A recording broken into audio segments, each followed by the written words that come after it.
18 season में 10 बार तो भैया प्लेऑफ के लिए क्वालिफाई किया है, 4 बार ये फाइनल खेले हैं और एक ट्रॉफी भी अब इनके नाम है। और फिर तुम कहते हो यार ये टीम सफल नहीं है।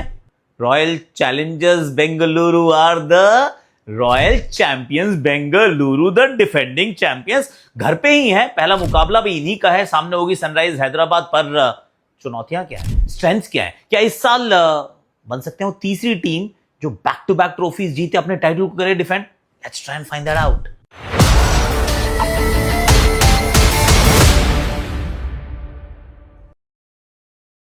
बाय द वे, ये वैसे कमाल कर रखा है कि विमेन ने भी 2 बार उठा लिया ट्रॉफी 4 साल में। I mean they're incredible. हाँ, आरसीबी इज वाओ।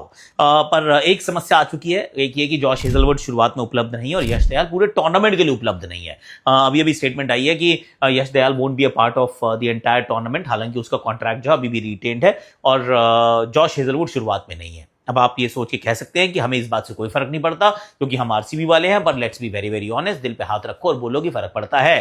क्यों? क्योंकि जब जॉश हेजलवुड नहीं थे तो फिर फर्क पड़ रहा था यार। It looked a different team. और यश दयाल भी कंसिस्टेंटली पूरा टूर्नामेंट खेले हैं और पिछले साल की अगर सफलता के पीछे एक बहुत बड़ा अगर वो सूत्र कुछ था तो ये था कि टीम में बदलाव नहीं थे यार, कंसिस्टेंसी इन सिलेक्शन था।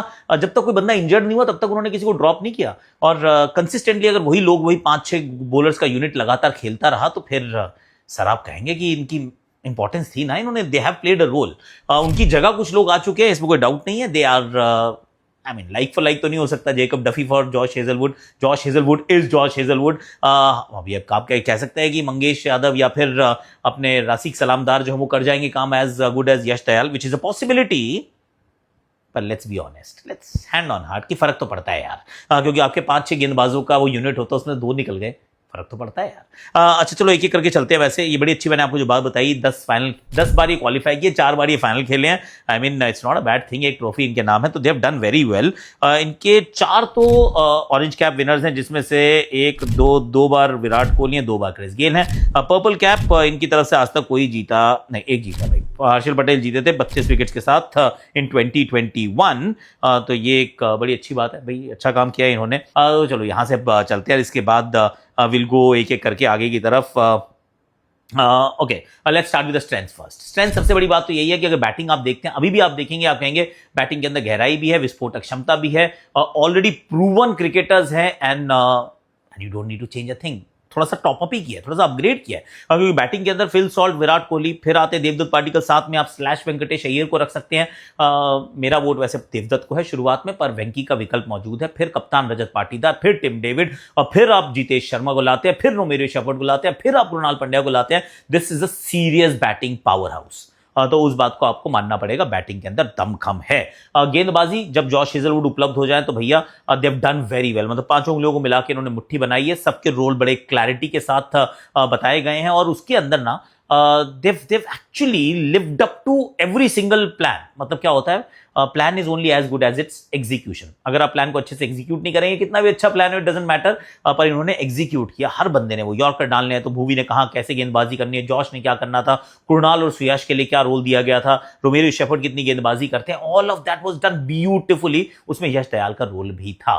पर तो ये एक और चीज आप इस टीम से मानेंगे कि they role clarity is very very apparent, it's clear कि हम ऐसे करना वाले हैं। हर किसी का एक रोल दिया गया, which I think is a strength. Lots of experience from Phil Salt to Virat Kohli to Josh Hazlewood when he's available, Tim David, even Jitesh Sharma, Krunal Pandya, there is plenty of experience available। तो ये बात तो मुझे इनकी खास तौर से ताकत नजर आती है।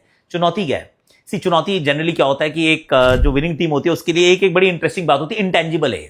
क्योंकि जब टूर्नामेंट शुरू होता है किसी को नहीं पता होता कौन जीतेगा। हर किसी को लगता है मैं जीतूंगा, मेरी टीम जीतेगी, मैं कंट्रीब्यूट करूंगा एंड ऑल ऑफ दैट। पर जैसे सीजन आगे बढ़ता रहता है, कुछ इंटेंजिबल सा होता है जो अपने आप होता रहता है धीरे धीरे, और सडनली एक माहौल बन जाता है जिसमें you think you are invincible. You don't say it but you very confident. कभी ये कर देता है, कभी दूसरा हीरो आ जाता है and all of that, and you start feeling, कुछ एक फीलिंग होती है जिसको आप छू नहीं सकते पर महसूस कर सकते हैं कि ये साल कुछ अलग है यार। अब सेकेंड सीजन क्या होता है, you try and replicate that. पहली बार आप वो अपने आप बनी थी, दूसरी बार उसको मैन्युफैक्चर करने की कोशिश करते हैं, और ये जो फीलिंग है इसको मैन्युफैक्चर नहीं कर सकते यार। इधर इट्स देयर और इट्स नॉट देयर, और अगर उसको डेवलप होना होता है तो अपने आप हो जाती है। बहुत बार जो चैंपियन टीम्स होती हैं वो उसी फॉर्मूले को, उसी फीलिंग को दोबारा रेप्लिकेट करने की कोशिश करते हैं, जो बहुत बार संभव नहीं हो पाता है। There is a new formula every year, same फॉर्मूले से 2 बार वो सेम डिश नहीं बनती है। इट इज नॉट योर खाना खजाना, तो इट इज डिफरेंट। तो ये एक चुनौती रहेगी। I do feel, again this is just a personal opinion, कि बॉलिंग के अंदर थोड़ी सी दिक्कतें आ सकती हैं जो ऑलरेडी मुझे दिख रही हैं। एक कृणाल पंड्या, श्रेयस शर्मा पिछले साल भी जो बहुत अच्छा किया, I thought it surprised everyone, क्योंकि मुझे लग रहा था कि वहां पे थोड़ी सी कमजोरी जरूर है।